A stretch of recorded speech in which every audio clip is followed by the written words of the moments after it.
ঘড়িতে বাজে ৫টা ৪৫। অ্যালার্ম কিন্তু বাজছিল সেই সকাল ৫:৩০ থেকে। আমি উঠে পড়েছি, মেয়ে এখন উঠেছে।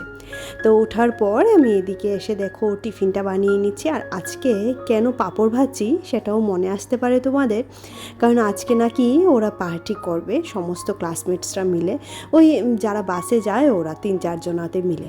তো প্রত্যেকেই যে যার যে মতো করে টিফিন নিয়ে আসবে। তো তার ভাগে পড়েছে চিপস অ্যান্ড পাঁপড় ভাজা। তো সে এটা নিয়ে যাবে। তো যার জন্য আমাকে কাল রাত থেকে বলে রেখেছিল যে মা, আজকে যেহেতু পাপা নেই তুমি কিন্তু আমাকে সকাল সকাল ডেকে দেবে, ভুলে যেও না যে আজকে আমার পার্টি আছে। তো সেই কারণে ওকে সকাল সকাল এক ডাকতেই উঠে পড়েছে। আর এদিকে আমি রান্নাঘরে এসে পাঁপড় ভাজছি আর ভাবছি একটুখানি তোমাদের সাথে বাইরেটা শেয়ার করা যাক। বাইরের ওয়েদারটা কেমন হয়ে আছে দেখো, একদম ঘুটঘুটে অন্ধকার। ওই যে রাস্তার লাইটটাও এখনও জ্বলছে, স্ট্রিট লাইটটা। আর যেহেতু এখন খুব সকাল, সে কারণে মনে হচ্ছে যেমন একদম দেখো অন্ধকার হয়ে আছে। আর এমনিতেও আকাশটা ভীষণই মেঘলা হয়ে আছে। আর আজকে শুক্রবার। তো দেখো এদিকে আমিও টিফিনটাকে গুছিয়ে দিচ্ছি। চিপসটাও প্যাকেটে ভরে নিয়েছি, 2 প্যাকেট চিপস এনে দেওয়া হয়েছিল ওকে। তো মাঝে মধ্যে ও এরকম বায়না করে, যে কারণে এই বায়নাগুলো রাখতে হয়। ফ্রেন্ডসদের সাথে চললে তো সবাইকে নিয়েই চলতে শিখাতে হয় বাচ্চাদেরকে, তাই না? তো সেই কারণে প্রত্যেক দিন তো আর টিফিন বানিয়ে দেওয়া সম্ভব হয়নি। যাক, আজকে মেয়েটা আমার বোঝেছে যে কিছুটা হালকার উপর দিয়েই কাটিয়ে দিতে পেরেছি।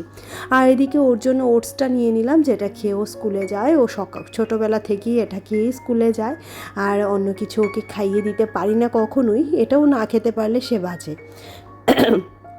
আর এটা কিন্তু অনেক দিন আগেকার ভিডিও, আমি তোমাদের সাথে এখন শেয়ার করছি, কারণ গলার শব্দ শুনে তো বুঝতেই পারছো ভীষণই কাশি সর্দি হয়েছে। আর তার উপরে ভীষণ জ্বর ছিল, তাই এতদিন ভিডিও করা ছিল কিন্তু এডিট করে তোমাদেরকে দিতে পারিনি।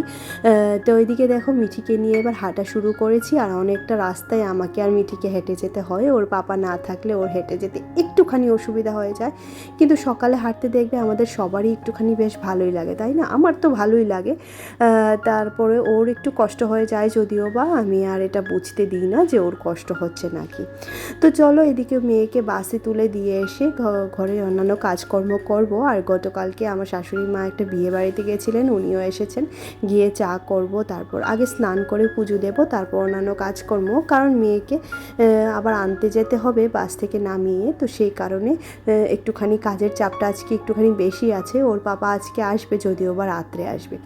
আর ওকে দিয়ে এসে আশিপাশি সমস্ত কাজ শেষ করে আমি এদিকে স্নানটাও করে নিয়েছি দেখো। আর জামা কাপড়গুলো মেলতে চলে এসেছি। এখন কিন্তু খুব বেশি বাজেনি, মাত্র সকাল 7:30 কি 7:45 হবে। আমি এত তাড়াতাড়ি স্নান করে নিই যখন ওর স্কুল থাকে তখন, মানে ওর পাপা যখন বাড়িতে থাকে না বা বাড়িতে থাকে, ওর স্কুল থাকলে না নিজেকে একটা খুব সুন্দর গণ্ডির মধ্যে বেঁধে ফেলা যায়। তো সেই কারণে ওর টাইমে আমিও চলি, তো সেই কারণে কাজের অনেকটা সময় পাওয়া যায়।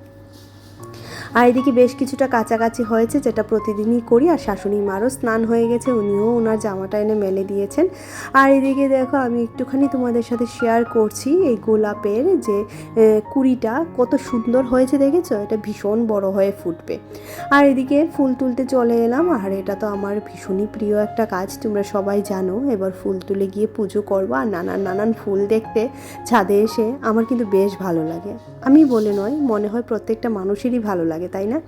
আর এই যে কত রকমের যে নয়নতারা ফুটেছে, যে কি বলবো তোমাদেরকে। তো জবাটাও ফুটেছে, বেশ 2-1টা জবাও ফুটেছে। তো আজকে আর গাঁদা ফুলের প্রয়োজন হয় না। আর এই গাঁদা ফুলগুলি না মানে যখন কিছুই থাকে না তখন গাঁদা ফুলগুলির খুব প্রয়োজন হয়। সেই কারণে গাঁদা ফুলগুলি আজকে আর নিইনি, আগামীকালকে নিতে হবে, কারণ আগামীকালকে মনে হচ্ছে না আর সেরকম জবা ফুটবে।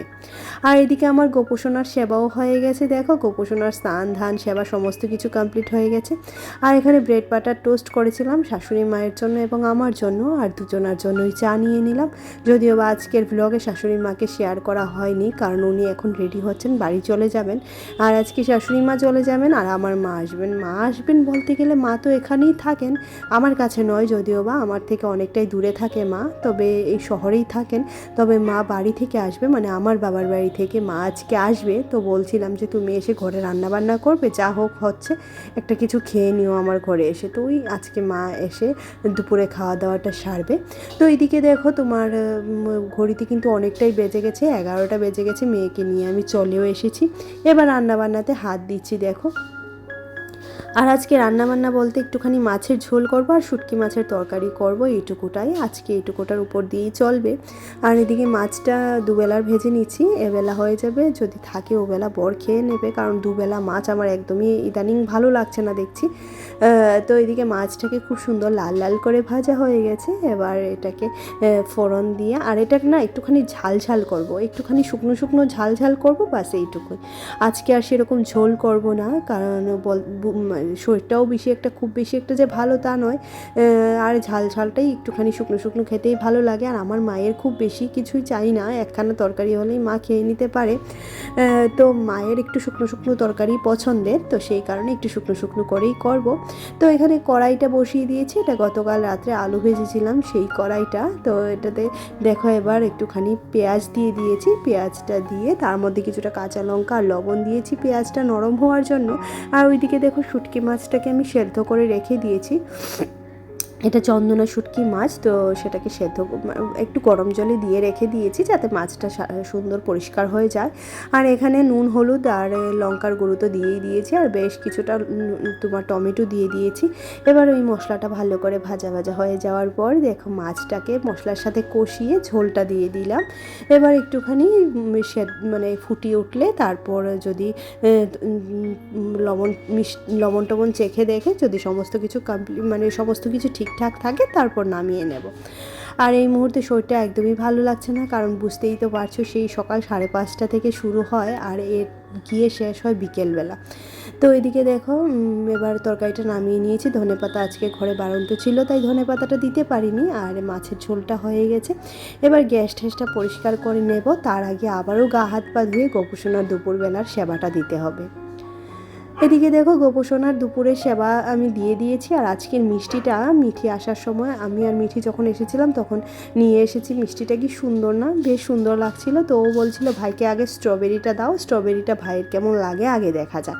খুব সুন্দর লাগছিল মিষ্টিটা, বেশ সুন্দর লাগছিল। তারপর চলো এবার রান্নাঘরটা পরিষ্কার করার পালা। তার আগে আগের দিনের ভিডিওটা একটুখানি এডিট করার বাকি ছিল, সেটাও করে নিয়েছি।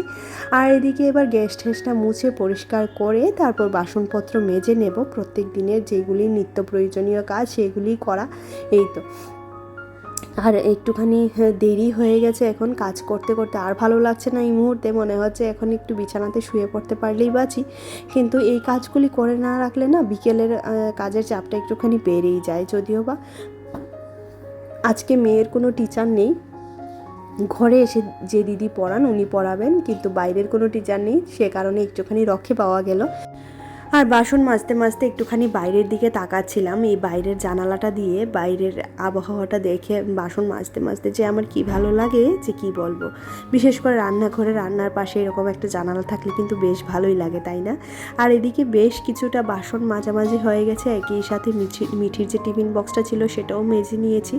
আর সমস্ত কিছু মাঝামাঝি হয়ে যাওয়ার পর এবার রান্নাঘরটার মোছা কিন্তু আমার হয়ে গেছে, সেটা আর শেয়ার করিনি। আর ভালো লাগছিল না যে ভিডিও করব বা ভিডিও কাজটা অনেকটাই বাকি থেকে যায়। আর যতটুকু যা আজকে পেরেছি ততটুকুই তোমাদের সাথে একটুখানি শেয়ার করেছি, কারণ আগের দিনের ভিডিওর কাজটা অনেকটাই বাকি আছে, সেটাও কমপ্লিট করে উঠতে হবে।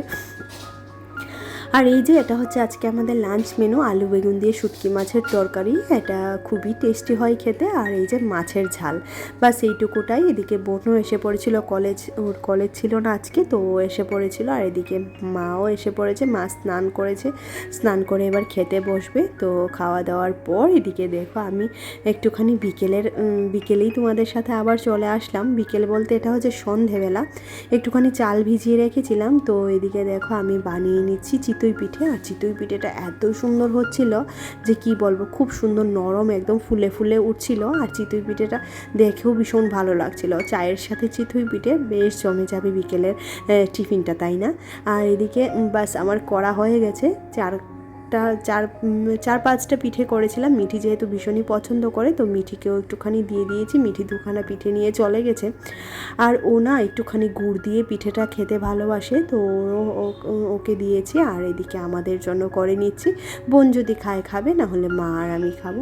তো চলো আজকের মতো এই চিতই পিঠে আর চায়ের সাথেই ভিডিওটা শেষ করছি। ভিডিওতে কিছু ভালো লাগলে অবশ্যই একটা লাইক করে দিও, কমেন্ট করে জানিও যে কি ভালো লাগলো। আর পারলে চ্যানেলটিকে সাবস্ক্রাইব করে দিও, পাশে থাকা বেল আইকনটিও ক্লিক করে করে দিও, যাতে করে আমি যখনই ভিডিও আপলোড করি নোটিফিকেশানটা তোমরা পেয়ে যাও আর ভিডিওটি তোমরা সবার আগে সিন করতে পারো। ততক্ষণের মতো রাখছি তাহলে। আর যারা যারা কাজটি করে রেখেছো তাদেরকে তো জানাচ্ছি অসংখ্য অসংখ্য ধন্যবাদ। দেখা হচ্ছে পরবর্তী আরও একটা ব্লগে। আর তারপর দেখিয়ে দিচ্ছি এদিকে চা নিয়ে নিলাম দেখো, আর সাথে গরম গরম চিতই পিঠে। এতটা ভালো হয়েছিল পিঠেটা, আবারও বলছি। একটু তোমাদের ক্লোজলি দেখাচ্ছি যে কতটা নরম হয়েছে পিঠেটা। তো এটা না দেখলে তোমরা ঠিক বুঝতে পারবে না যে কতটা নরম হয়েছে। আর এদিকে দেখো চিতই পিঠের নিচে যে একটুখানি ফুট পড়ে, সেটাও কিন্তু বেশ সুন্দর হয়েছে। তো চলো আজকের মতো টাটা, দেখা হচ্ছে পরবর্তী ব্লগে।